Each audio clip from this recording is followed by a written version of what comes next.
Look at this lad here now. Man's come as James Bond. Go on. Is this the audition for the new James Bond? No, man.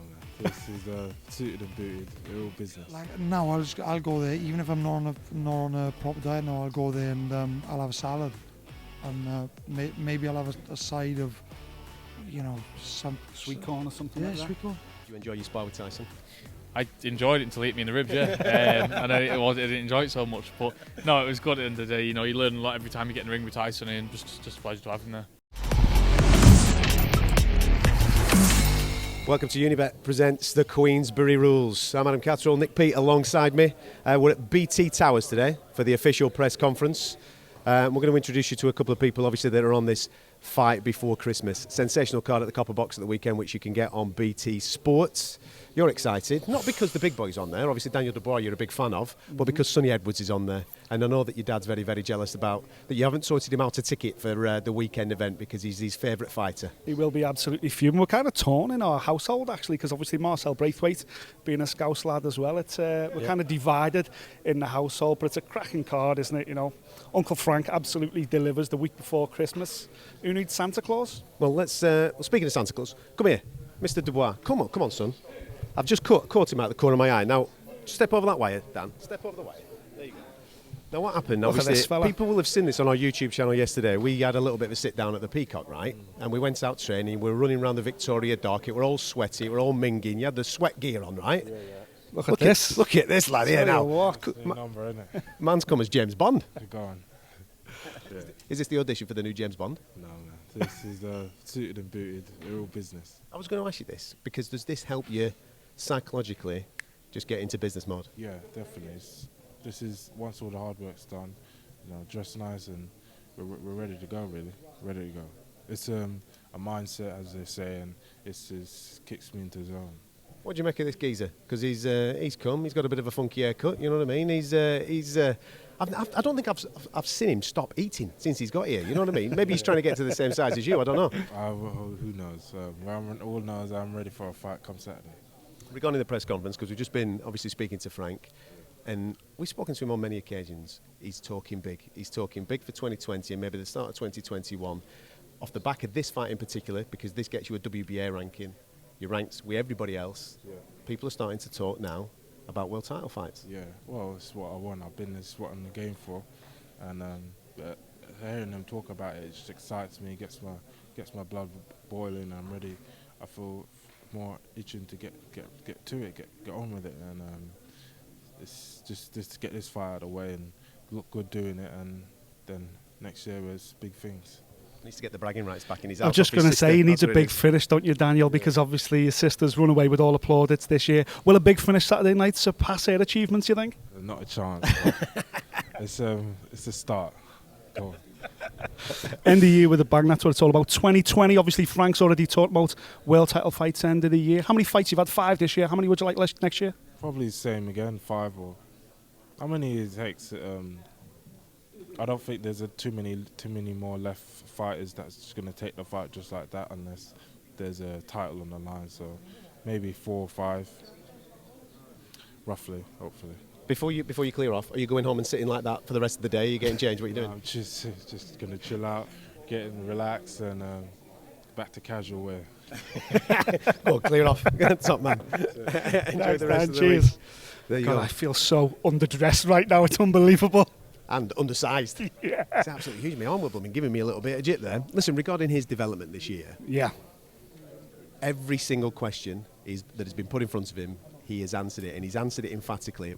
People will have seen on our YouTube channel. If you missed it yesterday, go and have a little bit of a nosy, because I sat down with him and we talked quite at length about the Nathan Gorman fight, because that's the one. And John brought this up in the press conference as well, that a lot of people, especially in the media, were talking, maybe he can, maybe he can't. Maybe he's going to get outboxed. Yeah. He showed us a lot of different things that night, didn't he? Absolutely. He's not just a puncher, he's got great feet. He's got a fantastic jab, which is absolutely vital for a heavyweight.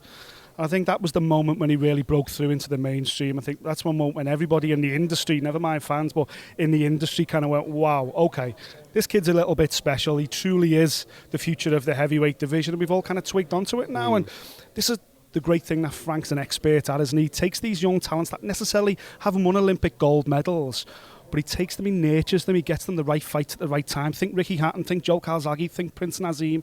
Daniel Dubois is just the next one, and Frank's kind of right. The heavyweight division is alive right now, but over the next 18 months, there's going to be some big fights with some big names. After those 18 months clear, Daniel Dubois could step right in. Picked a lot up. I was laughing over your shoulder there. Mike, who's on our camera, just turn to the side here, right? Because you can see Coogan and Liam Williams here, right? No. I've just seen you two stare each other out. There you go. I kind of liked it. Yeah. You said that Atlantes Fox is about my height. So Go on. Doing a bit of like kind of late night. A bit of late night sparring, yeah. With Nick, step across there, and we'll get Liam in here. There you go, Liam. You said when we were chatting there a couple of moments ago that you're constantly Mr. Angry. Maybe we need to get some calms for you, something at Christmas or something like that, just to chill you out, mate. Yeah, no. To be honest with you, generally I'm okay, but as soon as I'm put in a situation where where somebody like challenges me or a competitive situation, I'm just a fiery character, you know. Is that anything? Not just necessarily fighting. So if me and you were to play chess or maybe a computer game or something like that, Yeah, if you beat me, I'll be like, I'll want to smash someone. But that's just the way I'm built, in it, you know. And I wouldn't change it for the world. That's how I am. Regarding this move to middleweight and obviously the move of gyms, I think it's been about 12 months now since you've been fighting at 160.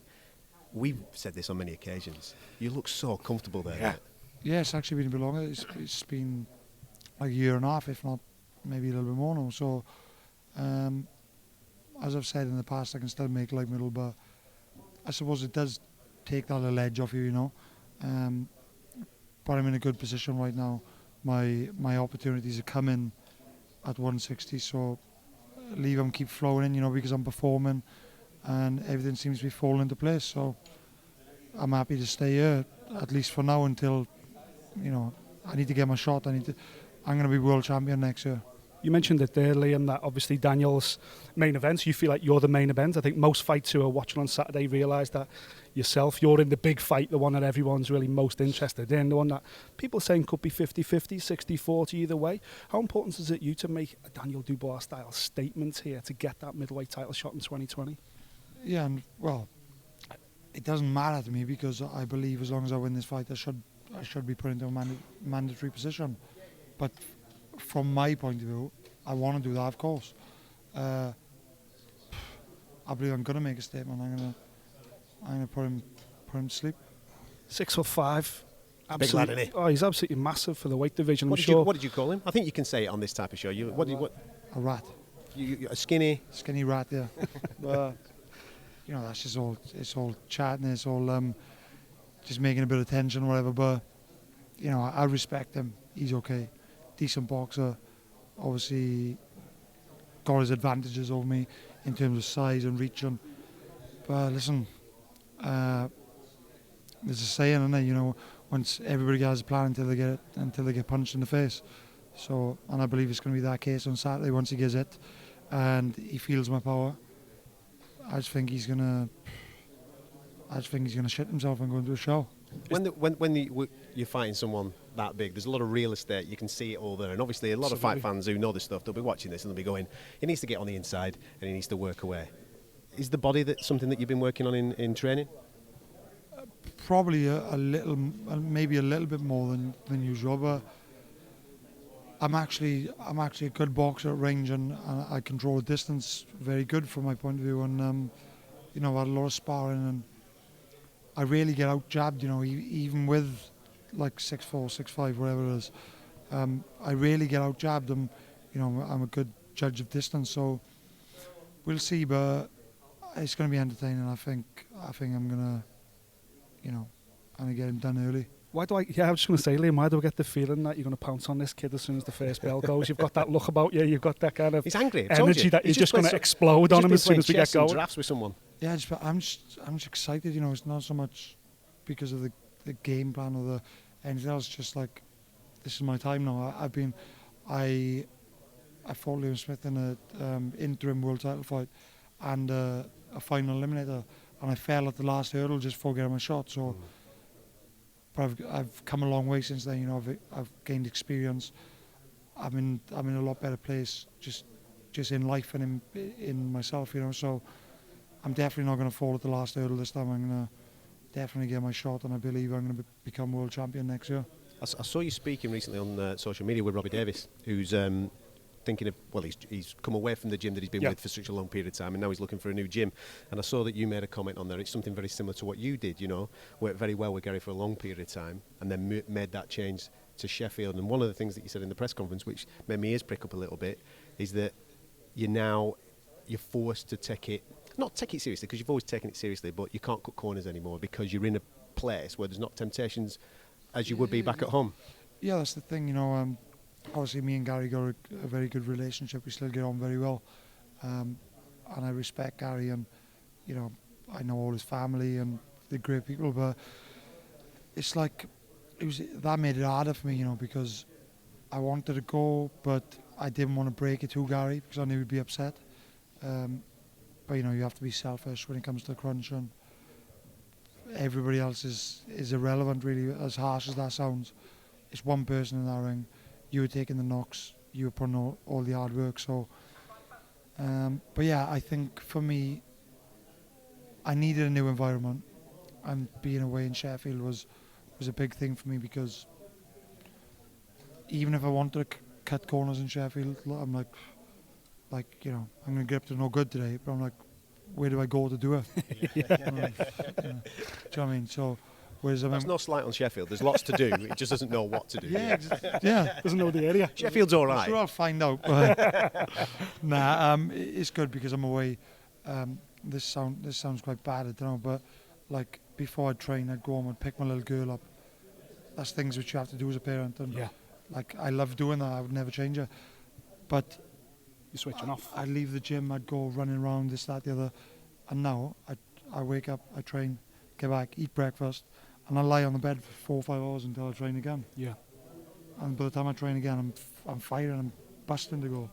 Whereas before, I'd be going back to the gym for my second session, and I'd be like, you know, I can't really be asked for this, you know. So it's just them little things like that. You have my mates. Oh, do you want to go for a Nando's? All right, Nando's not that bad, but it's not on my diet plan. Yeah. Do you want to? What do you have? What do you normally go for? Do you know what? Like, I've kind of changed my way of living these days. What do you get at Nando's? That's what I'm interested in. Yeah, no, I know. What I'm saying is before, like 2 years ago, I'd go there, I'd have chips, I'd have a burger, I'd garlic bread, everything. I'd be eating cheesecakes afterwards. Now, I'm just thinking, well, you know, I've got a massive opportunity and a bright future as long as I kick my ass into gear. So, just chicken then. like now, I'll go there, even if I'm not on a proper diet. Now, I'll go there and I'll have a salad, and maybe I'll have a side of, you know, some Sweet corn or something like that. sweet corn. That's it, though. What are you doing? Because one day, because he knows that one day he puts the work in now, he can buy a chain of Nando's once he's world champion, you know. cares? So I'm make the sacrifice now. Sort us out with one of them black cards then when you get. I need one myself, but I spent some stupid money there. But listen, it's like, yeah, you gotta make the most of your opportunities while they come, and you know, 5-6 years time, I can be fat then, can't I?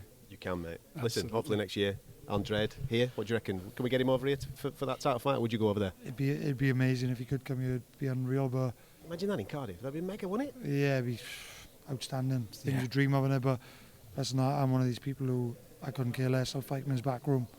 And to be honest, if that did happen and I had to go away, I'd probably perform better because I like that pressure. Yeah. You tell me I'm going to lose, and I'm like, Bring the best out you. we'll see. Yeah.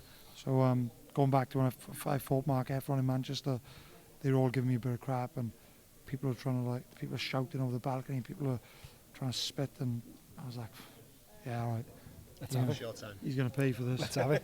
He's going to pay. Listen, go on. You go to Nando's. Salad only, all right? Hang on, Nando.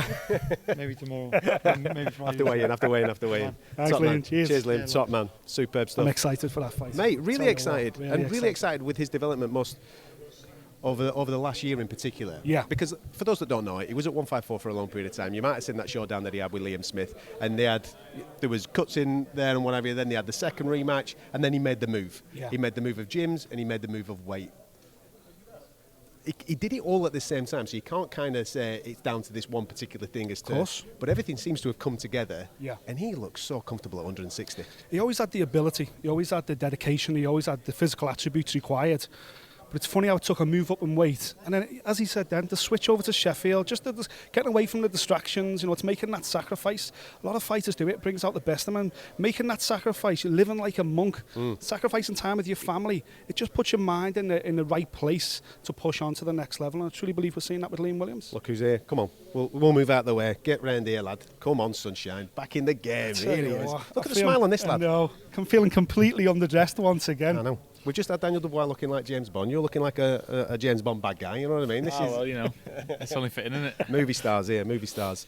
How refreshing is it now to be talking Tommy Fury the boxer rather than Tommy Fury the reality star? Yeah, it's definitely refreshing. 100%.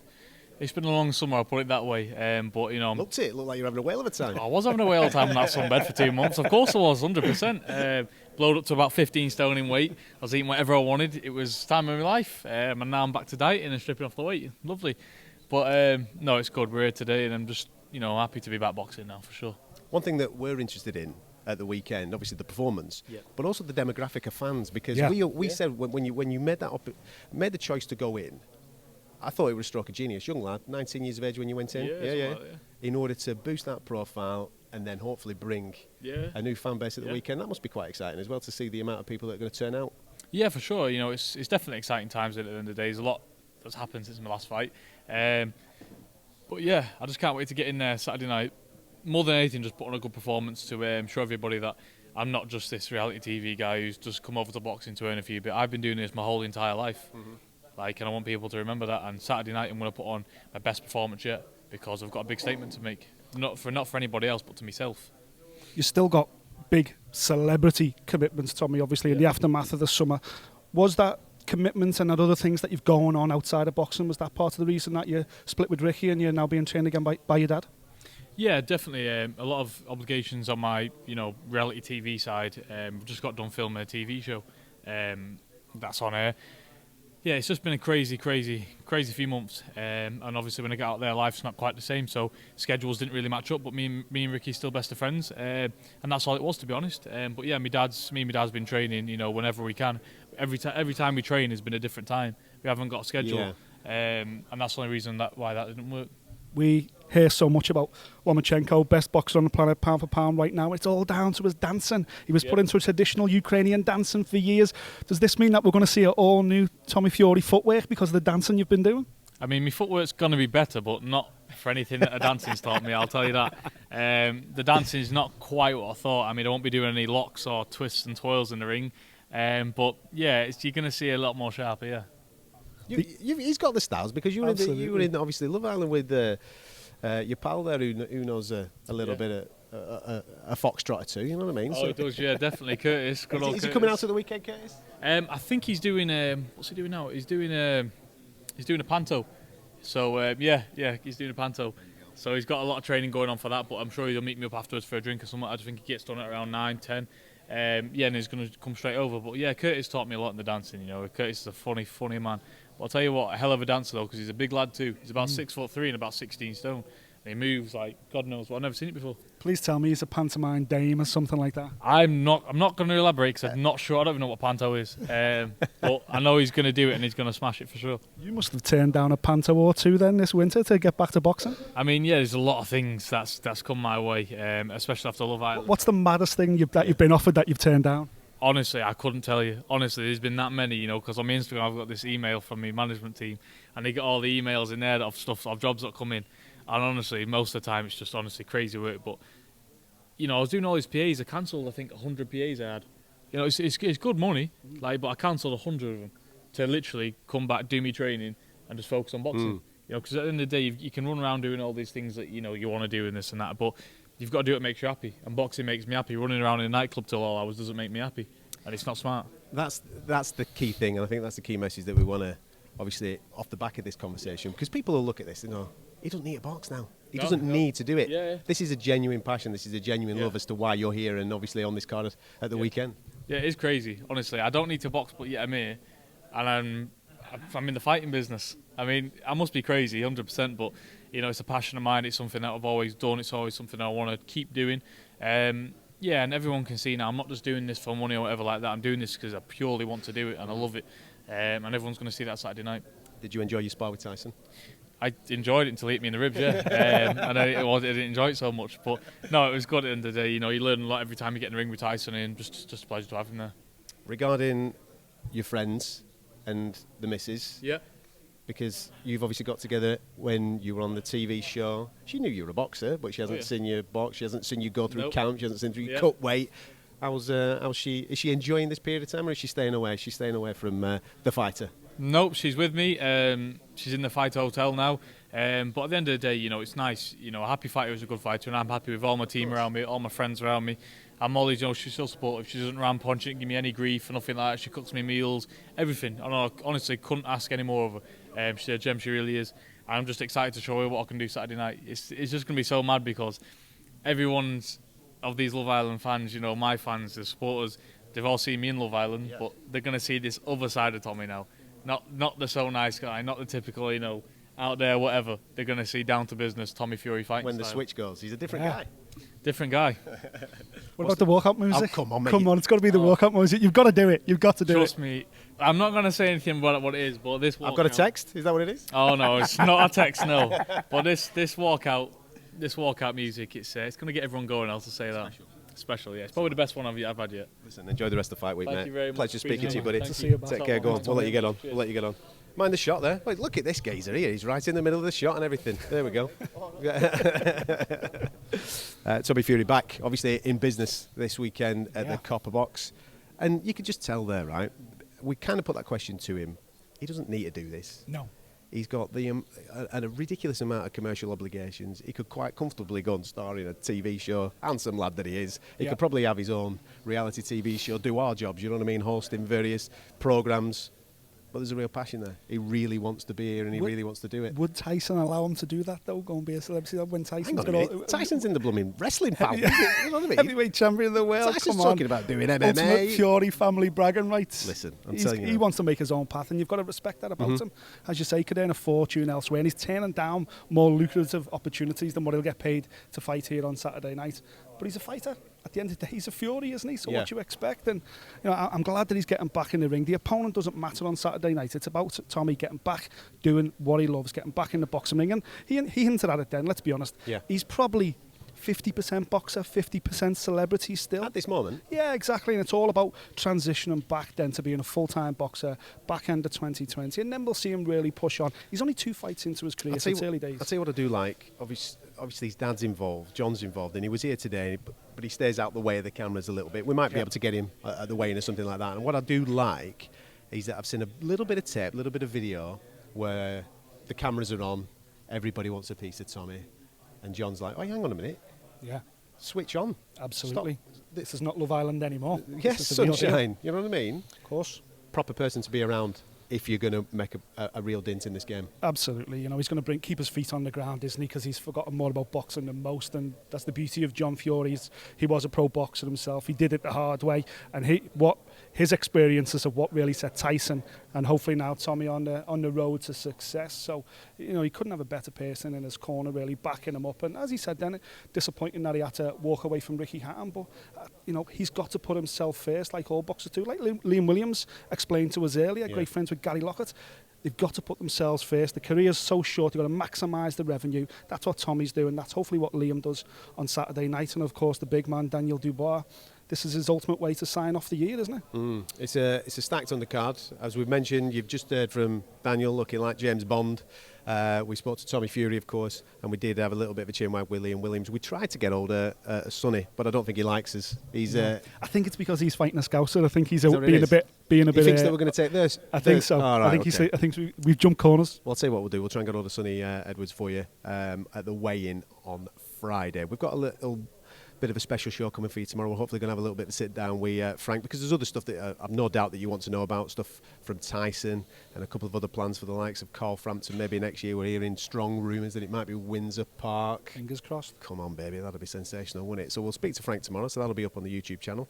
We'll have another one of these type of shows from the Wayne as well, and then we'll have a big post-fight show with all the protagonists in the early hours of Sunday morning for you. Make sure you subscribe to the Queensberry YouTube channel for more from Unibet. Get stuck into all that, and we will catch you on tomorrow's show when we have a little bit of a chin wag with Frank.